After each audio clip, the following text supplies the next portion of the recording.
Hello, everyone, and happy Friday. I'm finally getting the hang of this. I actually added a title. I'm excited. This is like progress for me. I'm Tosca DiMatteo, founder of Tosca Coaching and Consulting, and this is Feisty on Friday. This is a place where I share with you my thoughts that came up during the week that I think will be in service of you, and oftentimes I get feisty about it. And hi, thanks for joining. Good to see you here. Same agent.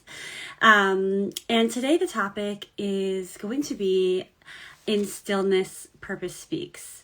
And I just want to say thank you to Sarah Hammond for inspiring this topic in my conversation with her today. And in fact, you all get a chance to meet her on Tuesday on my Talk About It Tuesday show here on IG Live. And she is the founder of The Now. So tune in at 11 a.m. Eastern on Tuesday for that conversation. But alas, happy Friday. It's Good Friday for those of you who celebrate. Happy Easter, all of that good stuff.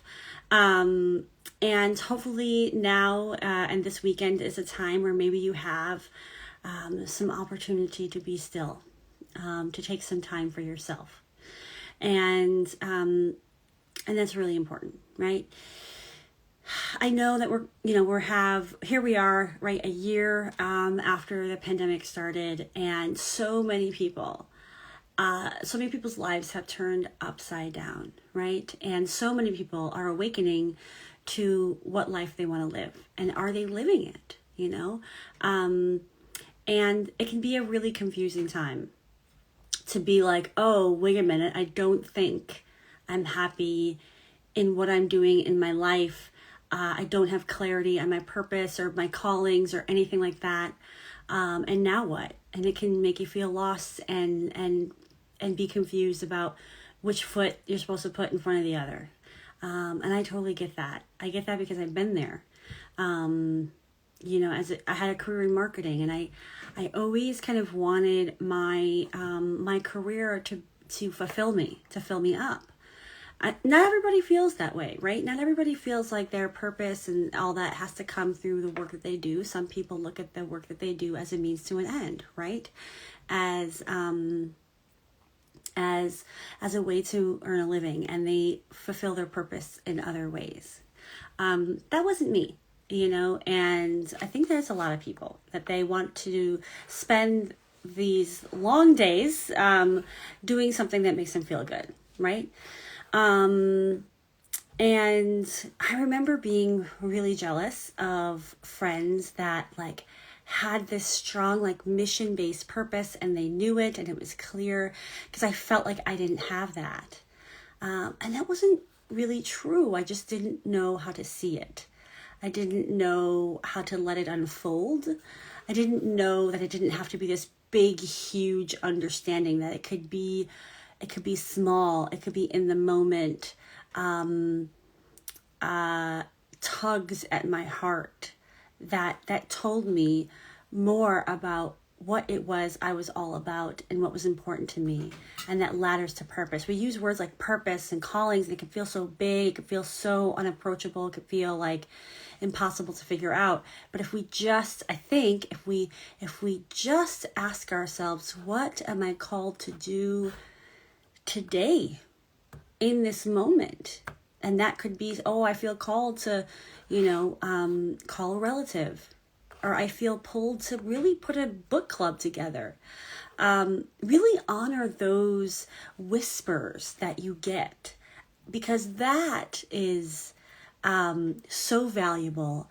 And by following those whispers, what you are doing is you're allowing yourself to unfold and open to seeing what's next. And that's how I think you discover this thing, called purpose for yourself, is really giving yourself the time and space to be with yourself and your thoughts. And I say that because our intuition often speaks to us in whispers. I think it's rare, although it does happen, to get a magic bullet moment that says, this is what, you should be doing, or this is what's next for you. Some people get that, it's like a brick to forehead, and maybe it's because, I don't know, they haven't been able to hear the whispers for years and years and years, and somehow it came to transpire in a really big way. But,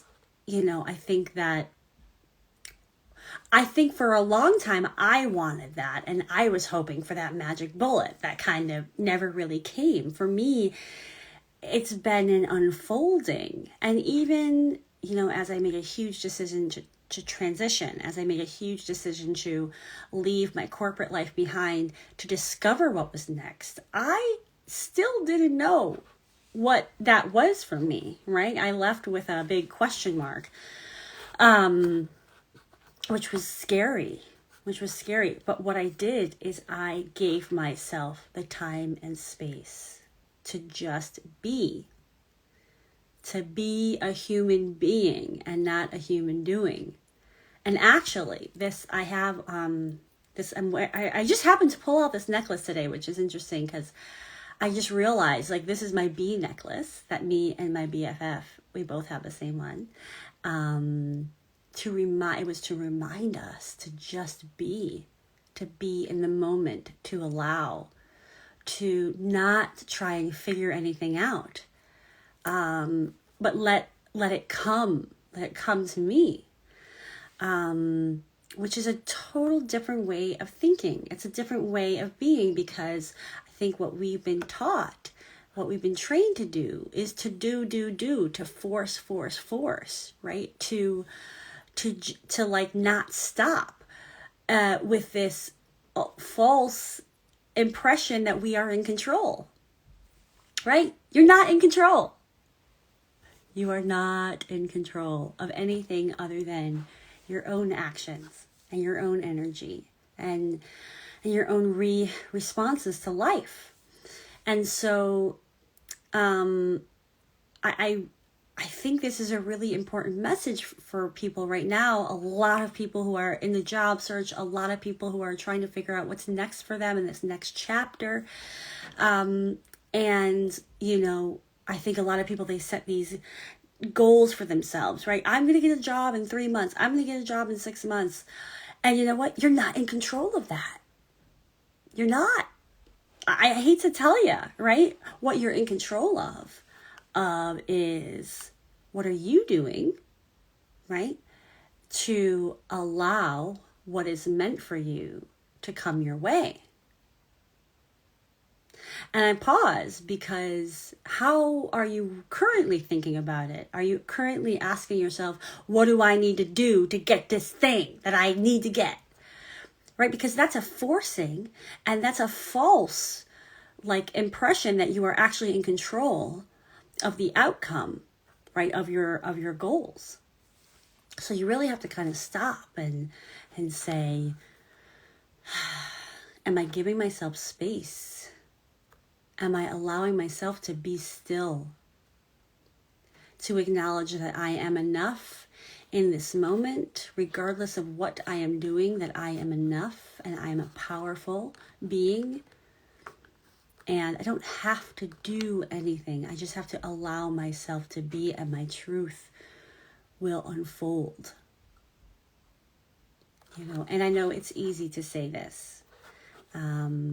And I think it's hard to internalize it. And I'm still doing that work. It's not like I'm this, enlightened being and I figured it all out. No, I am a work in progress, right?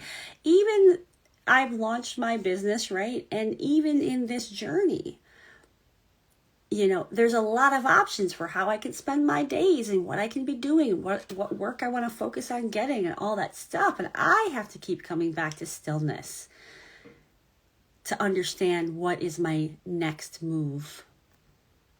And it's not right or wrong. It's just, what is the next move that is inside of me to discover, right?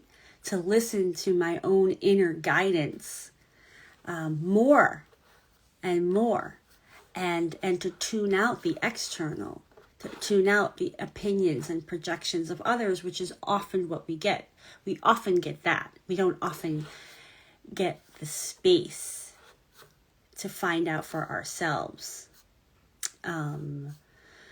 So, one of the things that it makes me think of when I talk about this concept in Stillness, Purpose Speaks, it kind of reminds me of this idea of when are you most creative, right? Like if you've got to be creative in figuring something out, or you've got to be creative in solving a problem at work or whatever, or you have to be creative in terms of how you're designing your house. Often the ahas don't happen when you're actually sitting down and like just thinking. Often the ahas happen when you've let it go, in the shower, on your walk, when you're actually allowing yourself to not worry about it or think about it. Because there's so much that happens in the unconscious, right? There's so much that's happening that we don't even know about within ourselves. And that's this concept. The concept is, if you pause, the answers will come to you. They're already in you. Are you willing to hold space for yourself to do that work, to listen to yourself? In stillness, purpose speaks. In stillness, we can hear ourselves. In stillness, we can pay attention to our bodies and what our bodies are telling us we need, or what the next step is. Right? So, again, I think it's easy to sit here and talk about be still. Be still. Especially when I know you guys got your monkey minds out there. And look, I have a monkey mind too, that I have to slow the hell down. But when you've got your monkey mind and your conditioned mind telling you, you got to do this, you got to do this, you got to apply to 10 jobs a day. Like you can't stop, and it's that forcing energy, and it's that scarcity energy, and it's that fear mentality that is leading you, that is driving you. It's probably not serving you. But you might be telling yourself, but this is how I get things done. I beat my own drum, I kick myself in the pants. That's how I've always gotten through life, and that's how I've always gotten stuff done. Okay, I get it. Been there, done that. And what's another possibility for a way of finding the doing mode? Because it will always be serving you more to come from a loving place, from an abundant place, from a you are enough place, from a you have incredible superpowers place. That will serve you more. And I get you may have to experience it to believe it. I am offering this to you on this Friday to say, try a different way. Try a different way to come to your knowing and your next step, as opposed to a forcing and from a place of self-doubt and from a place of scarcity. And I get it. It's easy. It's a scary time right now. And you have everything you need right inside of you, and that is what will serve you. How can you come back to that? How can you come back to being grounded in who you are and how far you've come and what you've overcome and what you've accomplished and the mountains that you've climbed, to know that you got this. You got this. Whatever happens, you're going to figure it out.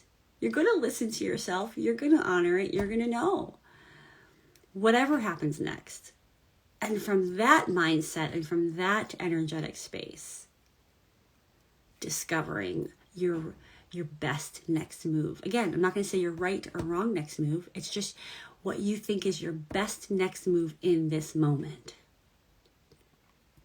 And you can't go wrong. I know you may not want to sit with yourself. It may be uncomfortable at first. Time yourself. Give yourself 1 minute. Give yourself 1 minute to sit in stillness. You can do it.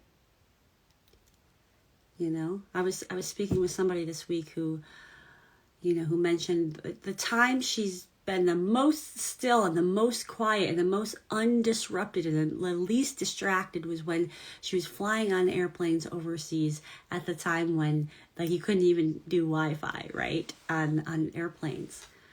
Can you create that environment for yourself? Can you get into an airplane circa 1999 and turn off all distractions? Be unreachable so that you can touch yourself, your heart space, your inside space, and know it's going to be all right. And you have all the answers inside about what will next serve you best. And it doesn't have to be this big purpose, and it doesn't have to be this big aha moment, just this knowing, oh, I'm feeling a desire to have coffee with a friend. Virtual or otherwise, right? So that was my rant. That's my Feisty on Friday. In stillness, purpose speaks. Give it a try. Give it a try. Let me know how it goes for you. And I hope you have an awesome, still weekend as we are entering this new month, new possibilities, and new magic to unfold. All right? Let me know if I can be of service to you as you are walking your path. It's been a pleasure to be with you today, and I'll see you soon. Ciao for now.